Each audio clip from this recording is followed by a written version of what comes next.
Hi, I'm Patty. We're going to show a preview of our stained glass workshop, and I just thought I'd go over a few things before the class begins, try to make it a little more comfortable for you since there are a lot of questions.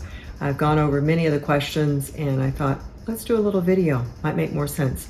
This is what a finished stained glass piece looks like. This is a tulip I did many years ago. Some were asking if this was painted on glass. It is not. We've actually taken glass that is manufactured with color in it, and some are opalescent, some are translucent, some are opaque, and then I cut it and grind it, copper foil it, and solder it, and that's the finished piece as you see.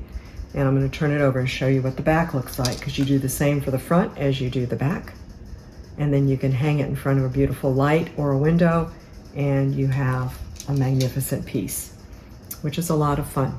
And we can do things like ornaments, many things, but we'll be doing a flat panel in our first workshop to get everyone comfortable with stained glass. Now I'm going to be talking about safety, and that is absolutely the most important. So I'm going to put this away. All right, we're going to talk about safety first. It's important to protect your eyes because we'll be cutting glass and grinding glass. We have two types of safety eyewear that you can wear. I will have some extras in our workshop in case someone doesn't have any. And it's extremely important because those little shards of glass can fly. And then for those of us who look like I do, you might want to, with thin skin, might want to have some safety gloves that would protect your hands. And I can show you as we go along with that. And for me, the most important are bandages, just for those few nicks that might happen. But if we do it right, you won't have too many. The other thing we'll be focusing on is sweeping up any of our glass so that our work surface stays clean and you have less chance of having any nicks. And then our next step will be to look at patterns and glass. What we've decided is we'll have 3 patterns to offer, and that gives you an option instead of just being told what to do. Because personally, we're all adults and I like us to have choices. And you might like something that's red, I might like something that's pink. So this gives you an option to look at patterns that you feel that you'll be successful in. These are all first level patterns. So you definitely can accomplish this. I just want you all to feel comfortable with this. So some of the patterns we have, a tulip, which is similar to the one I made. And then we have a sailboat. And then we have the bird of paradise. Now, how you choose the colors can be a little daunting. So I thought I'd go over how I came up with that option. And I'll look at the tulip first. The tulip I showed you a few minutes ago had a red flower. Tulips come in many colors. But here's a beautiful streaked stained glass, red, opal red. And I don't know if you can see, it has all sorts of striations, variations in the glass. And when I look at it, what I try to do is I look at my pattern and say, what would I like my flower to look like? So I look at some of the lines in the flower and I see some pretty curves. So that's a really nice curve. So I might cut my flower curve out of this if I chose the red. And we'll do this in detail and I'll help each of you, but I just thought it would be good to get a sense of what do I pick? And you'll notice there are 2 sides and it'll be easier to touch later. You have a rougher texture and you have a smoother. We always cut on the smoother side. Now some like to use the clear glass, and that's gorgeous. But when you've got something as beautiful as this, look at your leaves, how you could get your leaf pattern out of this. So that's just another option. So that's a tulip, and again, you'll get to choose. Background, what would you like to put in your background? And I have a clear glass just to show you. This has a fern texture to it. Hopefully that will show up. Maybe if I put it on the white paper, it'll make more sense. And you can see there's all sorts of detail in that. And perhaps that's a nice background. If I bring it closer, does that work out? You can see this is the rough side. And this is the smooth, and this is the side we cut on. Apologize for the background entertainment. We have a puppy who's wanting attention. So that's your tulip. Now, we have a sailboat and we have a bird of paradise. The bird of paradise, if I had these colors, I would choose the green and the red, and then I would pick out some yellow and orange. And I'm going to show you these panels. Okay, for instance, the bird of paradise, I mentioned the green and the red, but you have so many features in the bird of paradise. Maybe a nice orange, because you can see how you can pull different shading out of it. And just like our watercolor and acrylic and oil painting, we work with shapes. And inside those shapes, you want to get that beautiful effect, and that gives you your dimension. And then I'm going to show you there's a yellow that might work. We have lots of entertainment today. I apologize. And then let's see, make sure there's no shadow on this. And here's a yellow that might be pretty with that. And sometimes, you'll see in another video, we have a light box that I can show you how we actually put the pattern over a light box and the glass. And then the third one is the sailboat. And I'm going to walk you through all these numbers in just a minute. But maybe you would like a water glass for your sky. Or you want some clouds. And how do I get clouds? You can't just put a dot of paint in there to be a true stained glass. So you might like the ripple iridescent white, or different ones with a wispy white in them. And then for your water under your sailboat, perhaps you want a blue and white swirl, or it could be a solid color.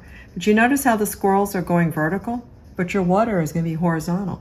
So you would simply turn your glass and put your pattern over it to get that swirled effect. And then another option might be an iridescent pale blue. Just examples. So, why do I have these numbers?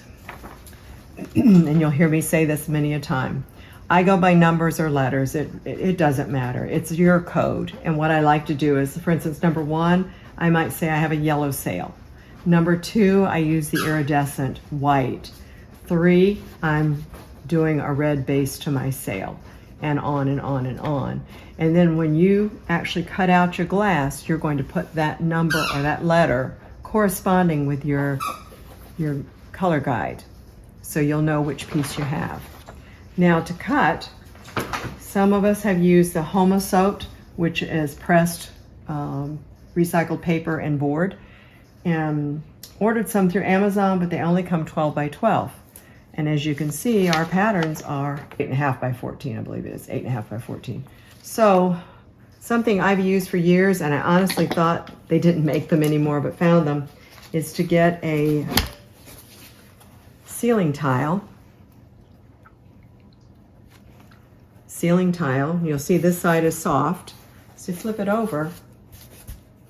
The harder side is here. We tape the edges, tape our pattern to it. And you'll see here I used letters with numbers because I wanted to have, for instance, my pinkish purple, I had numbered each piece. So I had P1, P2, P3. And now I'll show you what I'm talking about with that.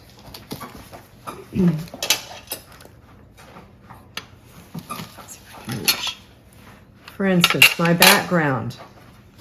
This is the flat side. Do I need to hold it up, cameraman? Okay. You'll see here, let's pick a piece that might work. B, that's too small of a piece. Okay. Let's see B in this area. This is behind my flower, and I want to get this pretty turquoise and mauve because I'm going with those colors for my flowers, and I'll show you a finished rose when I get through that I use this pattern. So I would go in here and I would take my magic marker. So I had it here, but I like it probably better here, so I moved it. Now, you can take this and pattern, you can put it over a light box, but if you have enough light and you can see through the glass well enough, you could just sit and sketch. And you'll see the big lines between, that gives us enough room for our copper foil, which we'll go over later on. And then just clean it up so you got it as tight as you want it. Then I put B13 on it. I'm going to lift it up to show you. That's what it's going to look like. And then we're going to cut it. Now, how are we going to cut glass? Now we're going to have some fun. There are two types of cutters. You have a pencil cutter that has a metal end on the end, and you'll see there's some purple fluid in it. That's because we put glass cutting oil, because you want to be able to keep the tip moistened as it cuts the glass so it doesn't chip it. And the beauty of this particular cutter is once you cut, then you can take the end of it and you can hit across your score line and pop off the glass.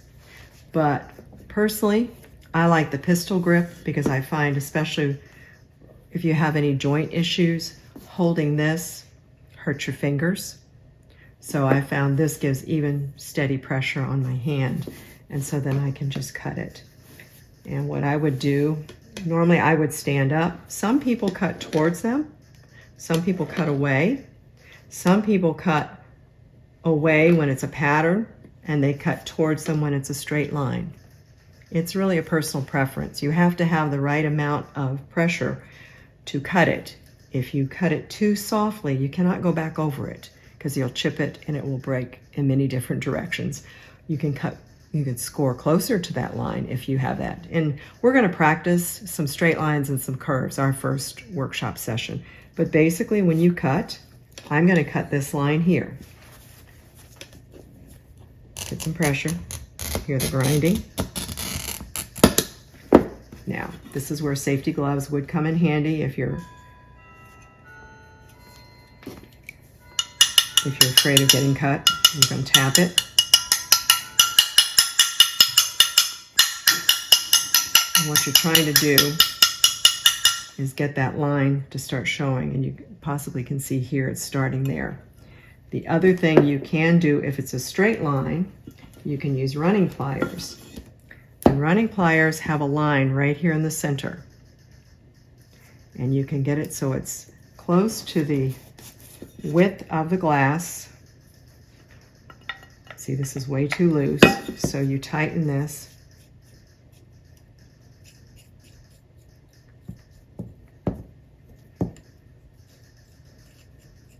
So enough you can chomp on it, and you hold it on where you've cut it, where you've scored, and you should be able to pop it off just like that.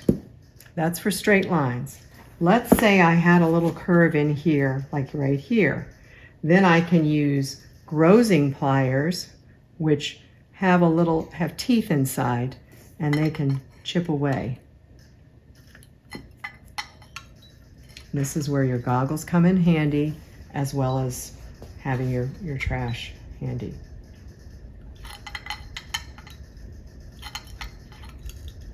There, it's starting to break. And I take time to do that. The best thing is to cut it as close as you can. So there you go. Do you see all the glass shards here? That's why we take our dustpan, dust it all off in the trash right away. So you can see these are two important tools you'll need, as well as your cutting.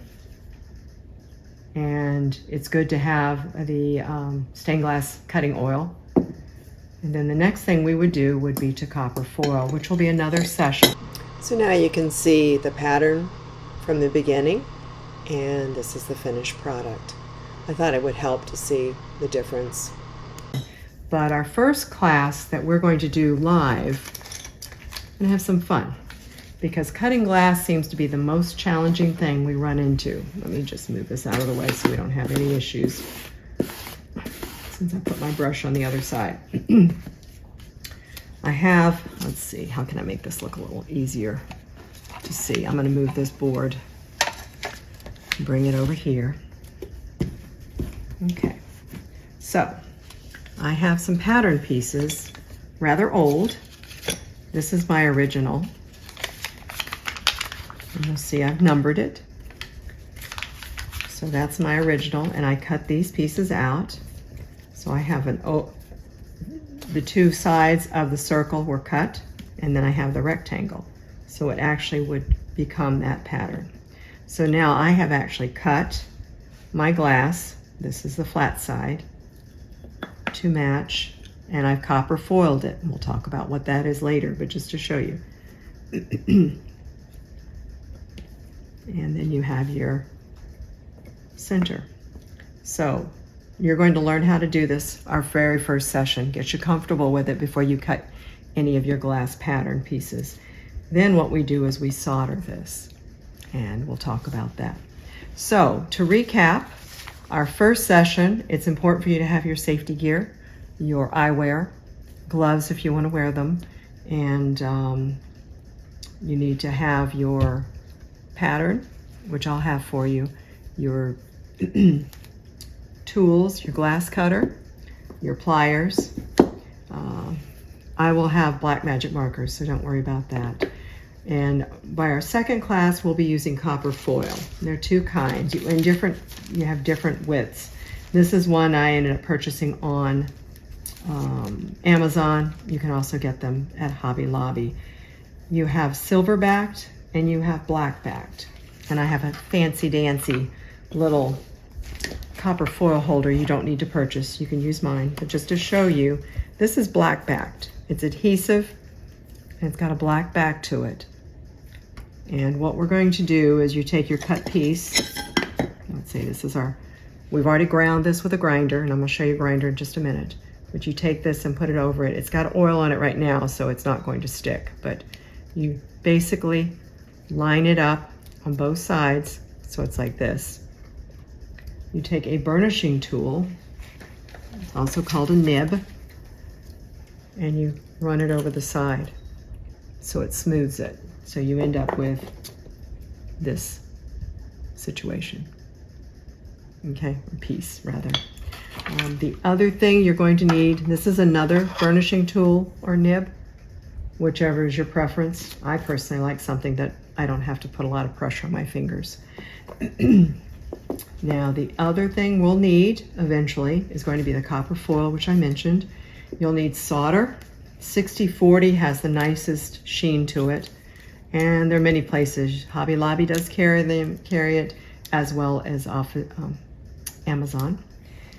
The other part, when we put our pattern together, you'll see how I have these holes. Too much of a mess here, I apologize. I'll move some things off so you can see.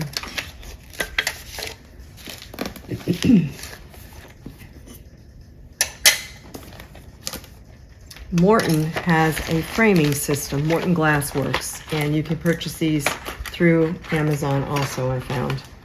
And they're not the prettiest packages, but they serve a purpose. So that's what you're looking for. These are also foil shears to help cut your pattern pieces. They actually cut the paper